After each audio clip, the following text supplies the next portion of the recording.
Pada kesempatan kali ini, kami akan membahas tentang perencanaan usaha jasa catering yang akan dibahas satu persatu oleh teman saya, yaitu Dian.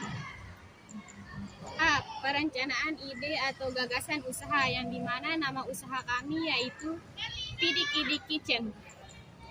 Latar belakang dari usaha kami yaitu usaha catering dari segi kelayakan teknis sangat menguntungkan karena segala teknologi dalam membuat makanan sekarang sangat banyak dan praktis.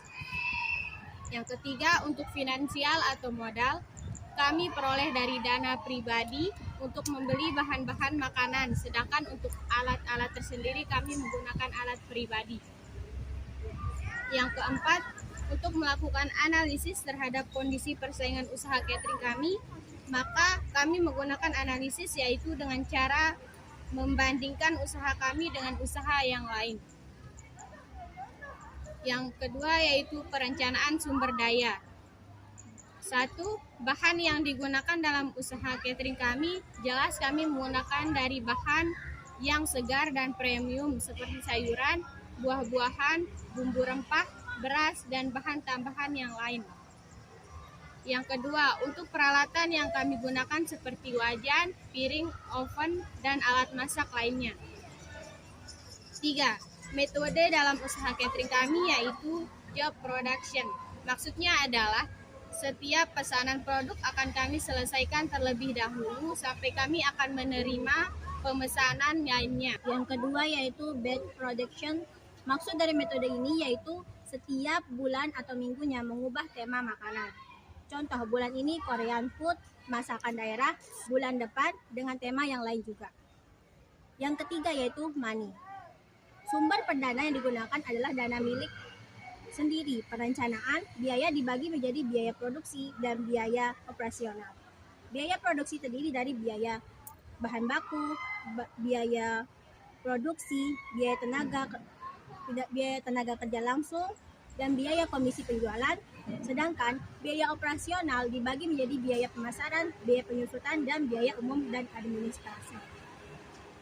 Di dalamnya termasuk biaya gaji pegawai, bagian penjualan, bagian keuangan dan administrasi, bagian SDM, serta biaya-biaya pemunjang kegiatan perusahaan. Yang ketiga yaitu bagian perencanaan administrasi. Yang pertama, surat izin usaha. Contoh dari surat izin NPWP, contoh surat pajak, contoh surat izin AMDAL, contoh surat izin TDP.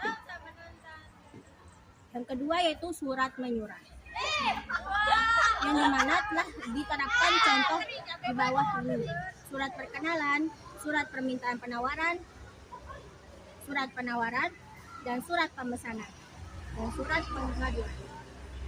Yang ketiga yaitu pencatatan transaksi jasa, yang terdiri dari bukti kas masuk, bukti kas keluar, faktor kuintasi, nota, dan cek.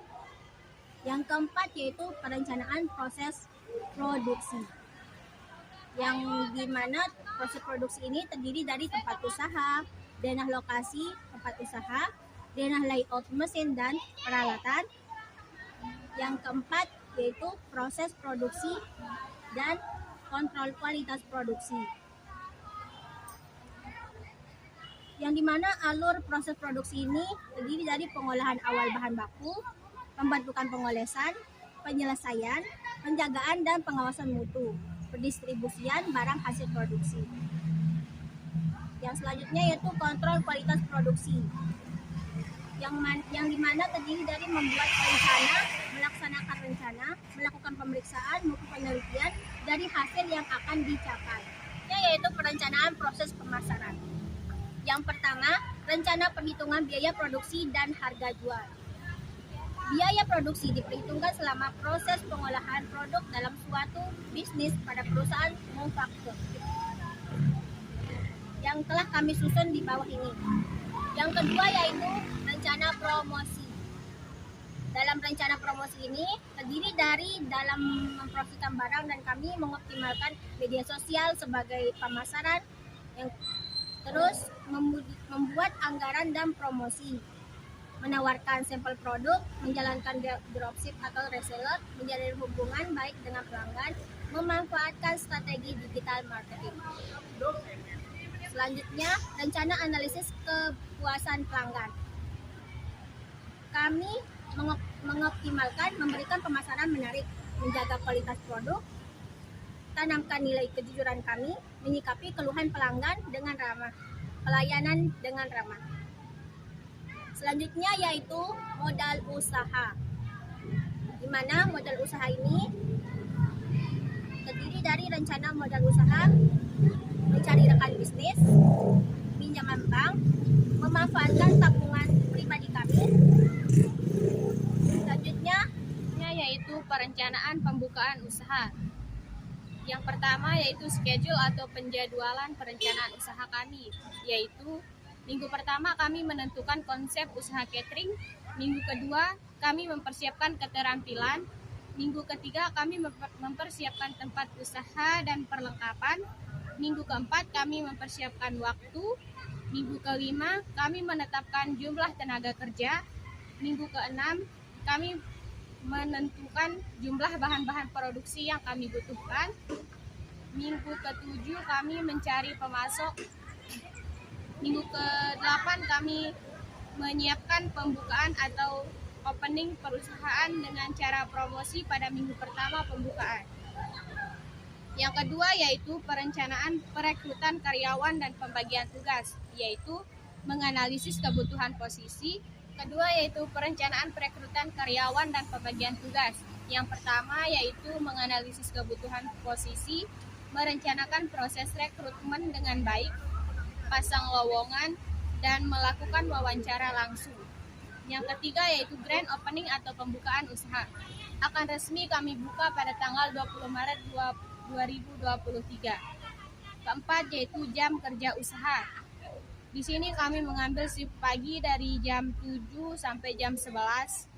Shift siang kami mengambil dari jam 11 sampai jam 4. Shift malam dari jam 4 sampai dengan jam 8 malam. Hanya itu yang dapat kami sampaikan. Kurang dan lebihnya mohon maaf atas kesalahan kami atau tutur kata yang tidak baik. Mohon maaf sebesar-besarnya. Wabillahi taufiq walhidayah. Wassalamualaikum warahmatullahi wabarakatuh.